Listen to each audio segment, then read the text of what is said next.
오늘 하나님 말씀 디모데전서 6장 6절로 10절 말씀입니다. 그러나 자족하는 마음이 있으면 경건은 큰 이익이 되느니라. 우리가 세상에 아무것도 가지고 온 것이 없음에 또한 아무것도 가지고 가지 못하나니 우리가 먹을 것과 입을 것이 있은즉 족한 줄로 알 것이니라. 보려하는 자들은 시험과 올무와 여러 가지 어리석고 해로운 욕심에 떨어지나니 그 사람으로 파멸과 멸망에 빠지게 하는 것이라. 돈을 사랑함이 일만하게 뿌리가 되나니 이것을 탐내는 자들은 미혹을 받아 믿음에서 떠나 많은 근심으로써 자기를 찔렀도다. 아멘. 오늘 하나님 말씀의 제목은 인생은 수지 맞는 장사라는 제목으로 저와 여러분의 은혜를 나누겠습니다. 인생은 수지 맞는 장사죠? 구약의 내용을 보면 여러분 하나님이 이스라엘을 흩으신 채찍을 드신 이유는 한 가지예요. 이거저거 다 얘기해도 하나입니다. 하나님을 믿지 않아서죠. 우상을 섬기다가 결국에는 하나님보다 다른 것을 더 믿고 사랑했기 때문에 혼났어요. 자, 그럼 오늘 우리의 시대의 우상이 뭘까요? 여러분의 마음속에 가장 크게 비중을 가지고 있는 게 뭘까요? 저는 단연코 지금 이 시대는 돈이라고 생각해요. 그리고 두 번째가 스마트폰이 아닌가. 스마트폰도 돈이 있어야 하겠지요? 구약의 백성들은 늘 우상과 하나님 사이에서 왔다 갔다 합니다. 우상으로 기울어지면 하나님이 징계하시고 백성은 또 회개하고 하나님은 용서해 주시고 회복시켜 주시고 이 내용이 계속 쳇바퀴처럼 반복돼요. 여러분 그 다람쥐 쳇바퀴 보셨나요? 계속 돌잖아요. 다른 데서 못 돌아요. 거기서만 도는 거예요. 이 내용이 계속 반복되는 거예요. 하나님 안 믿고 우상으로 기울어지고 범죄하고 회개하고 치유하고. 저는 이 시대에도 이게 똑같은 원리라고 생각해요. 어느 쪽이든 여러분 우리는 한 편에 서야 돼요. 하나님의 자녀답게. 할렐루야? 하나님의 자녀답게. 저는 옷은 회색을 참 좋아합니다. 네. 베이지색도 좋아하고. 옷은 흐리멍텅한 색깔을 좋아하는데 성격은 안 그래요. 한쪽에 서야 돼요. 우리가 뭘 지지해도 한쪽에 서야 뭔가 우리가 결론을 냈고 뭔가를 이루지 이것도 아니고 저것도 아닌 그런 시대에 우리가 살아가고 있다는 것이죠. 그럼 저에게 목사님 돈이 나쁜 거예요? 라고 물으신다면 뭐라고 대답할까요? 저는 아주 좋은 것입니다. 라고 대답합니다. 돈이 좋은 것이죠. 이 시대 1위를 달릴 만큼 돈은 좋은 거예요. 돈 좋은 거죠? 네. 돈은 원래 나쁜 게 아니에요. 근데 돈은 어떻게 사용하느냐가 중요해요. 생각해 보세요. 선한 사마리아인은 돈을 사용하여 이웃을 도왔습니다. 근데 가룟 유다는 돈 때문에 주님을 배신했습니다. 똑같이 돈인데 누구는 그것을 가지고 세상에 선한 영향력, 하나님의 영향력을 넓혀가는 사람이 있고요. 제가 말하는 선의 기준은 항상 하나님이십니다. 세상에서 착함이 아니라. 가룟 유다는 돈 때문에 예수님을 팔아넘겨요. 그래서 오늘 10절에 보면 돈을 사랑함이 일만하게 뿌리가 된다 이렇게 말하죠. 이것은 여러분 강조체예요. 우리 그리스도인들이 돈이 나쁜 게 아니라 기억해야 돼요. 돈을 사랑하면 안 된다라는 거예요. 강조하는 거예요. 그것이 모든 악의 뿌리가 된다라는 것이죠. 여러분 결정적인 차이점이 뭡니까? 선한 사마리아인이냐 아니면 가룟 유다냐. 내가 어떻게 이 안에서 경험을 하고 평가하고 우리가 돈을 다룰 때 돈을 가지고 영성을 나타내야 되는데 돈을 가지고 육신의 소욕을 따르면 결국에는 돈은 우리에게 독이 돼요. 그러나 그것이 좋은 쪽으로 쓰여지면 돈은 우리에게 우상이 되지 않습니다. 바울이 오늘 디모데에게 보낸 목회 서신 중에 디모데전서는 목회와 관련된 다양한 주제들이 등장을 하는데 오늘 말씀은 자족에 관한 거예요. 자족. 흔히 자족하면 경제적 차원의 자족만을 말하는데 5절을 보면 종교적 차원의 자족을 먼저 언급했어요. 5절 한번 볼까요? 마음이 부패해지고 진리를 잃어버려 경건을 뭘로? 이익의 방도로 생각하는 자들의 다툼이 일어나느니라. 여기서 경건은 신앙생활을 말하는 거겠죠. 근데 이 신앙생활을 뭐 때문에? 이익의 방도로 생각한다는 거예요. 그런 자들 속에서 교회 안에 보니까 다툼이 일어난다. 바로 본문 전단락의 마지막에서 진리를 잃어버리고 경건을 이익의 방도로 생각하는 자들이 있다 없다? 있다라는 거예요. 교회 안에 있었다는 거예요. 그래서 오늘 자족을 대할 때 그 이익은 종교적인 권력일 수도 있고 명예나 재물일 수도 있고 그런 용도로 종교적인 경건을 이용하는 사람들에게 특징이 뭐라고요? 3절에 보면 누구든지 다른 교훈을 하며 다른 말고 우리 주 예수 그리스도의 말씀과 경건에 관한 교훈을 따르지 아니하면 이렇게 돼 있어요. 즉 예수님의 말씀과 경건에 관한 교훈을 전혀 따르지 않는다는 거예요. 왜요? 경건을 이익의 방도로 생각하니까. 그러니까 교회 안에 들어와서 만족함이 있나요? 없어요. 이 교회는 뭐 때문에 안 되고 이 교회는 뭐 때문에 안 되고 계속 만족함이 없는 거예요. 그런 잘못된 종교적 신앙, 재물에 그래서 그것을 동기를 언급하면서 이제 그것을 뛰어넘어 경건에 이르려면 야 디모데야 어떻게 해야 된다 라고 말하는 거예요. 그래서 사도 바울은 아들과 같은 디모데에게 경건을 가르치면서 6절에 자족하는 마음이 있으면 종교생활도 신앙생활도 자족하는 마음이 있으면 경제적인 생활도 자족하는 마음이 있으면 내 사회적 이치도 자족하는 마음이 있으면 여러분 경건이 뭐죠? 경건이라는 게 오늘 본문에 쉽게 말하면 하나님 잘 믿고 잘 따르는 것이죠. 섬기는 것이죠.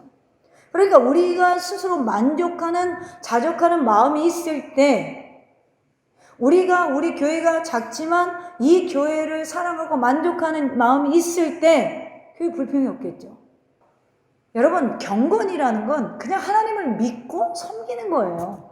다른 게 추가되면 안 돼요. 이걸 이익의 용도로 사용한다라는 거죠. 그래서 우리가 자족하지 못할 때 하나님을 잘 믿거나 섬길 수 없다는 얘기를 지금 바울이 하고 싶은 거예요. 예수님은 마가복음 4장 19절에서 씨 뿌리는 자의 비유를 말씀하시면서 가시떨기의 밭에 떨어진 씨는 세상의 염려와 재리의 유혹과 기타 욕심이 들어와 말씀을 막아서 결실하지 못한다. 말씀이 뿌려졌는데 막는다는 거예요. 세상의 염려와 욕심이 들어오면 우리 안에서 그 말씀이 자라지 못하게 방해한다라는 것이죠. 신앙이 성장하지 못하고 열매 맺지 못하고 늘 제자리에서 걸음. 내 마음이 성령님으로 가득 차야 되는데 세상 것들에 욕심이 가득한 사람, 이런 사람은 아무리 귀한 말씀을 들어도 듣지를 못해요. 열매가 안 되죠. 그런데 사실 여러분 부자나 가난한 자나 이 욕심과 탐욕에서는 사실 자유롭지 못해요. 저도 여긴 자유롭지 못한 인간이죠. 가진 자는 더 가지려고 욕심을 부리고 그러다가 스트레스를 받으시고 없는 자는 못 가진 것 때문에 비교하고 절망하고 스트레스를 받고 뭐든 가지려고 욕심을 부려요. 그런데 오늘 제가 말씀 제목을 인생은 수치받는 장사다라고 했죠. 오늘 저는 7절에 이 주목하고 지은 거예요. 우리가 세상에 아무것도 가지고 온 것이 없음에 또한 아무것도 가지고 가지 못하리니. 자, 우리는 아무것도 가지고 온 것이 없으면 가지고 하지 못해요. 에피파도 이제 다 나눠줘야 돼, 때가 되면. 제가 초등학교 5학년 때인가 6학년 때 즐겨 부르던 유행가가 있어요. 그게 뭐냐면 산다는 거 좋은 거지 수지 맞는 장사잔소 알몸으로 태어나서 옷 한 벌은 건졌잖소 우리네 헛짚는 인생살이. 이걸 제가 초등학교 때 불렀어요.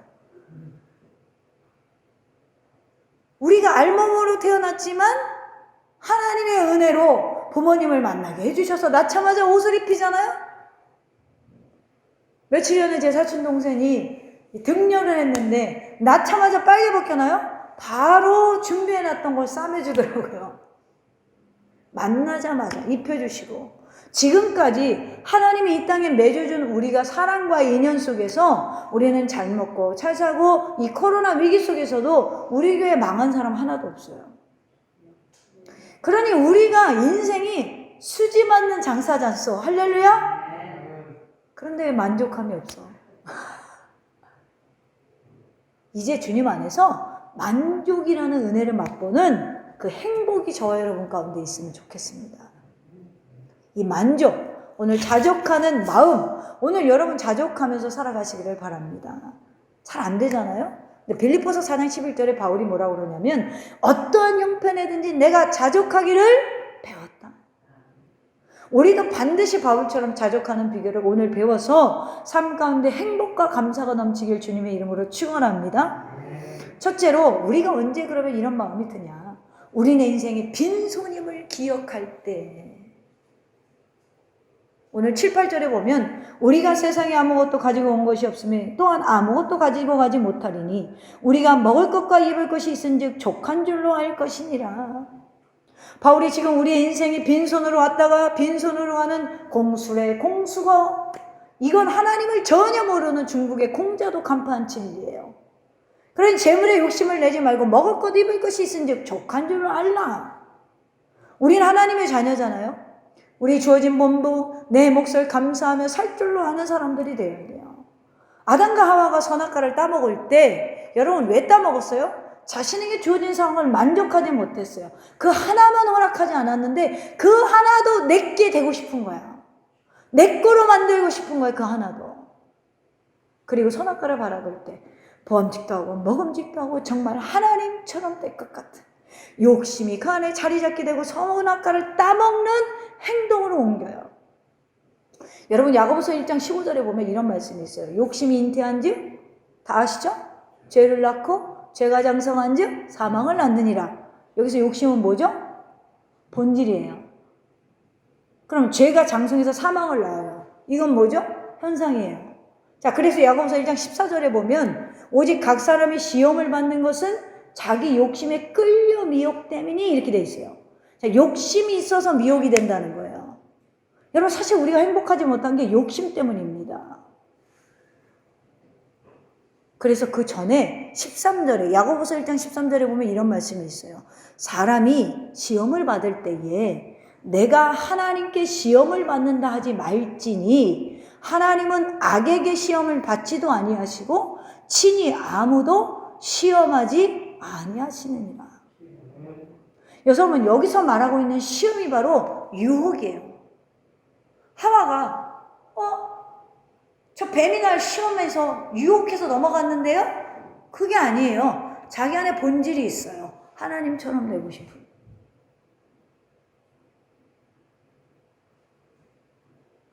유혹에 넘어지게 하지 않는다는 거예요. 누가? 하나님은. 그런데 내 마음속에 욕심, 욕망이 있어서 시험. 여기서 말하는 시험은 유혹입니다. 원어로. 유혹에 넘어진다는 거예요. 선악과 사건도 오늘 우리가 일상 중에 넘어지는 이유도 똑같아요. 솔로몬이 가장 나이 들어 쓴 성경이 전도서입니다. 전도서 3장 12절 13절에 보면 사람들이 사는 날 동안에 기뻐하며 선언해가는 것보다 더 나은 것이 없는 줄을 내가 알았고 사람마다 먹고 마시는 것과 수고함으로 낙을 누리는 그것이 하나님의 선물인 줄 내가 또한 알았다. 우리에게 건강 주셔서 일할 수 있고 우리에게 소화력 주셔서 먹을 수 있고 오늘도 점심이 맛집 돈가스인데 소화력을 주셔서 먹을 수 있고 여러분 이게 너무나 잘 알면서도 우리가 자꾸 까먹어. 지금 내가 얘기해도 우린 내일이면 잊으리, 꼭 잊으리. 꼭 잊어. 하나님께서 나를 이 세상에 보내실 때 여러분 아무것도 가지지 않는 상태로 보내셨어요. 저 20대 꿈이 뭐였는지 아세요? 리치, 부자. 난 부자가 될 거야. 난 그 꿈을 이룰 거야. 그래서 제가 잡이 20대 초반부터 엄청 많았어요. 운동생의 인맥이 넓으니까. 그게 뭘로 일어난 거죠? 내 어렸을 때에 우리 아버지가 돌아가시고 우리 집이 어려워지고 우리 어머니가 이제 하나님 일한다고 돈 벌지 않고 이런 것들이 사람들에게 어떤 그런 거 있잖아요. 왜 무시당하고 이런 거에 대한 이 상처가 욕망으로 커졌어요. 그러니까 하나님을 믿어도 행복하지 않은 거예요. 왜? 계속 뭔가를 쥐어가고 싶어 하니까. 여러분, 우리가 하나님 안에 있으면서 뭔가를 자꾸 지으려고 하면 행복하지가 않아요. 여러분, 우리는 그냥 아무것도 없이 왔다가 옷 한 벌 가지고 가잖아요. 수인은 입혀주겠지. 누가 태어날 때 손에 뭘 들고 태어난 사람이 있나요? 저는 손은 들고 태어났대요. 세상에 떠날 때 뭐 들고 가는 사람 봤나요? 관을 오동나무로 할 것이냐, 두껍고 좋은 걸로 할 것이냐. 그래봤자 요즘은 다 탑니다, 여러분. 소용없어요. 그러니 지금 나를 둘러싸고 있는 환경과 내가 소유하고 있는 모든 것은 결국에 내가 두고 가야 되는 거예요. 그중에 아무것도 온전히 내 것이 되지 못합니다. 다 두고 가는 거예요. 그러니 사는 동안 내가 먹을 것 있으면, 입을 것 있으면 그것이 우리에게 뭐다? 공짜로 주어진 플러스 알파라는 것이죠. 우리는 모든 것이 덤으로 사는 인생이에요. 원래 아무것도 안 가지고 왔고 아무것도 안 가지고 간다는 사실. 젊은 주부들이 참 행복하지 못한 이유를 들어보면 저 남편은 돈을 잘 버는데 우리 남편은 못 번다는 거예요. 이거 비교하려고 행복하지 못하더라고. 이 애는 유치원에서 영어 잘하는데 우리 애는 영어를 머리통이 나빠갖고 못한다는 거예요. 이게 행복을 못 가져다 준 거예요. 만족이 없는 거 욕심이죠. 아이가 영어를 잘하는 거는 타고나야 되지 않겠어요? 어렸을 때는. 커서는 자기가 공부를 하겠지만. 여러분 반대로 생각하면 내에게 돈은 좀 적게 벌어다 주지만 이 성실한 남편이 있기 때문에 우리 가정이 지탱되어지고 이끌어진다라는 거 역으로 생각하면 너무 감사하잖아요. 여러분, 여러분들이 하루도 빠짐없이 저에게 근심과 걱정을 줘도 저는 참 감사한 게 뭐예요? 목회자가 이것 때문에 기도하게 하시니까 할렐루야. 역으로 생각하면 감사한 거예요. 여러분, 우리는 감사할 걸 찾지 않아도 감사할 게 여러분 사방팔방 오방육방이 있어요. 우리는 모든 게 덤입니다. 그러면 자족할 수 있는 기본이 되는 거예요. 이 마음을 가지면. 기본. 내가 빈손으로 왔다. 내 것이라 생각하면 문제가 생기지만 다 내 것이 아니고 하나님이 주신 것이다. 그러면 주어진 것에 자족하고 감사하게 된다는 거예요. 재물이나 부여나 존귀가 다 마찬가지예요. 사랑하는 더스의 가족 여러분, 이제부터는 집에 가서 아내를 보거나 남편을 볼 때 저것도 내게 아니지. 하나님이 그냥 붙여주신 거지. 자식을 보면서 만족이 있나요? 자식을 보면서도 내 것이 아니지. 하나님이 주신 보물이지. 여러분 그저 빈손으로 왔다가 빈손으로 가는 덤으로 사는 인생. 남편과 아내에게 주도권을 자신에게 주권을 여러분 원하는 부모와 남편과 아내는 행복할 수가 없습니다. 다 자족하고 감사합시다. 우리는 홀로 왔다가 홀로 떠나가는 인생이에요. 상황과 환경이 변하는 게 아니라 여러분 내가 행복하는 건 내가 변하는 것입니다. 할렐루야. 이것이 바로 자족하는 마음. 두 번째로 우리가 그러면 이걸 어떻게 배울 수 있는가? 우리가 탐욕의 결과를 알 때 자족하는 마음을 가지게 돼요. 오늘 9절로 10절에 보면 부활이 하는 자들은 시험과 올무와 여러 가지 어리석고 해로운 욕심에 떨어지나니 곧 사람으로 파멸과 멸망에 빠지게 하는 것이라.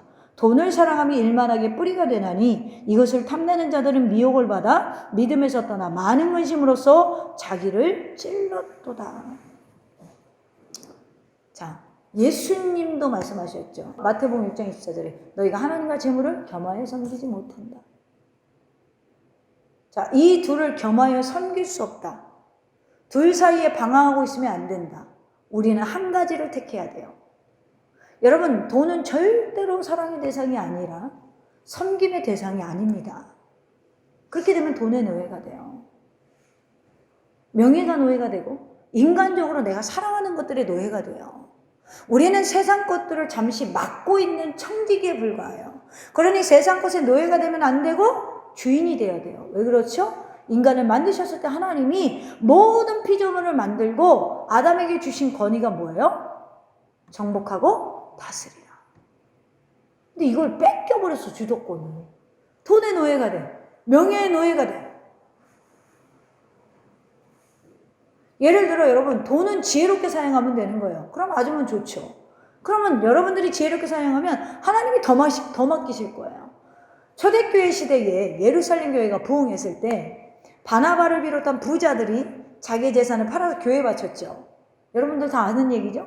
자, 사도들은 그 재산을 가난한 자들에게 골고루 나눠줍니다. 이것을 보고 있던 아나니아와 삽비라는 부부도 감동을 받았어요. 그래서 자진해서 자기 땅을 팔아서 바치겠다고 사도들 앞에서 서약을 합니다. 그런데 땅을 팔아 막상 바치려고 하니까 아까운 마음이 들잖아요. 그래서 남편 아나니아와 삽비라는 얼마를 숨기고 일부만 사도들 앞에 바쳤다가 하나님의 진노를 받아 죽어요. 사실 생각해보면 이것만큼 우픈 일이 없어요. 왜요? 누가 바치라고 강요한 것도 아니고 자기들이 바친다고 했고. 그런데 자원해서 바치기로 서약하고 막상 팔고 나니까 뭐가 일어나요? 욕심이 일어나요. 그러니까 욕심에 유혹되어서 멸망을 당하고 말았어.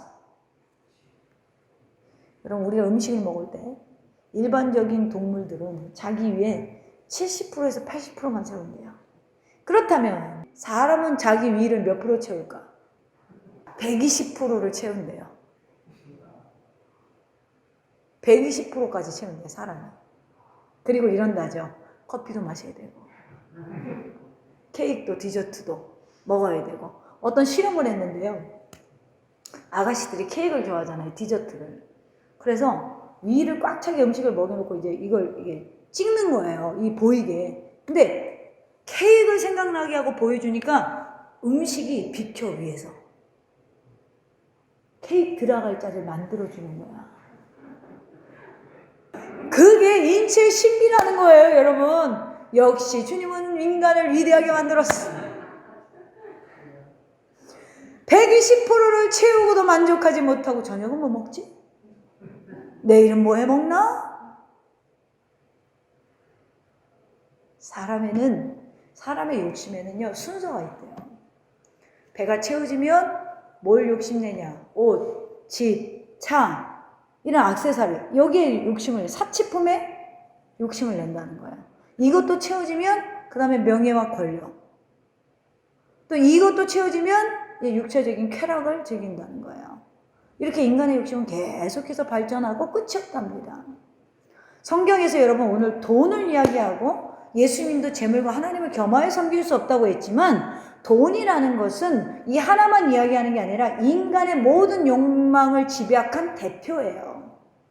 그만큼 힘이 세니까. 어떤 사람은 명예가 될 수도 있고 어떤 사람은 건강에 미쳐서 오늘 등산 가냐고 교회를 못 와. 주님이 다리에 힘을 주시겠지 하고 믿음으로 와야 되는데 못 와. 그럼 걸어오던가 할까지 자전거를 타고 오던가. 못 와. 어떤 사람은 또 가정에 아내가 또 자식이 남편이 이게 우상인 거예요. 여러분 그래서 그 모든 인간의 욕망을 집약한 돈을 가지고 오늘 이야기하는 거예요. 부활이 하는 자들은 너희들이 사랑에 빠져있는, 하나님보다 더 사랑하는 것에 빠져있으면 시험과 올무와 여러 가지 어리석고 해로운 욕심에 떨어져 파멸과 멸망에 빠지고 말 거야. 디모데야, 넌 이걸 기억해야 돼. 이 경고의 말씀을 우리도 마음에 새겨야 돼요. 성결교회가 나온 위대한 부흥사 중에 이성목 목사님이라는 분이 있죠. 그분이 이런 말을 했어요. 물은 배를 뜨게 하는데 대단히 필요한 것이지만 만일 배에 구멍이 뚫어져 물이 배 안으로 들어오게 되면 배는 물에 잠겨 물로 망하고 마는 것이다. 마찬가지로 사람은 물질의 힘으로 산다. 그러나 욕심의 구멍이 뚫어져서 물질을 탐하여 가다가는 물질로 망하는 것이다. 사랑하는 덧셈의 가족 여러분, 이 말처럼 물질은 우리가 사용할 대상이에요. 섬기는 대상이 아닙니다. 사랑할 대상이 아니고요. 목적이 되는 것도 아니에요. 그러므로 진정 그리스도 안에서 자유함을 얻고 싶다면 내 안에 지금 가장 사랑하고 있는 게 뭔지를 생각하고 우리가 이런 것들을 내려놓을 줄 알고 그 안에서 진짜 자유하는 마음, 자족하는 마음을 지키시기를 주님의 이름으로 축원합니다. 마지막으로 세 번째로 우리가 전능하신 하나님을 믿고 의지하는 훈련이 되어질 때 자족하는 마음을 배울 수 있어요. 우리가 서두에 말한 빌립보서 4장 11절과 13절에 보면 내가 궁핍함으로 말하는 것이 아니라 어떠한 형편에든지 나는 자족하기를 배웠느니 나는 비천에 처할 줄도 알고 풍부에 처할 줄도 알아 모든 일 곧 배부름과 배고픔과 풍부와 궁핍에도 처할 줄 아는 일체의 비결을 배웠다. 내게 능력 주시는 자 안에서 내가 모든 것을 할 수 있느니라. 바울 사도는 자족하는 일체의 비결을 배웠다 이렇게 말해요. 비천에 처하고 풍부에 처하고 그리스도 안에서 흔들리지 않는, 부자일 때나 가난할 때나 내가 흔들리지 않는 비결을 배웠다라는 거예요. 배부름과 풍부에도 교만하지 않는 비결을 배웠다는 거예요. 배고픔과 궁핍에도 인내하는 일체의 비결을 배웠다는 거예요. 여러분, 이런 사람은 세상이 어떻게 나를 흔들어도 유혹되지 않아요. 선악과를 콧구멍 밑에까지 갖다 대도 안 먹어. 왜요? 흔들리지 않는 비결을 배웠으니까. 여기서 배운다는 건 여러분 하루아침에 되는 게 아니에요. 우리 승태현재가 기타를 치는 게 하루아침에 됐겠어요? 손에서 진물이 나고 좀 벗겨지고 그걸 극복했으니까 치는 거예요. 기타 치면 얼마나 손이 아파요. 저 같은 사람은 치지도 못해요. 손에 땀이 나가지고. 얼마나 아프겠어요. 그걸 극복을 하니까 치게 되는 거예요. 제가 이만큼 하는데도 여러분 제가 얼마나 많이 노력을 하는 줄 아세요? 음치가 사역하냐고 참 고생이 참 많았어. 참 스스로 위로.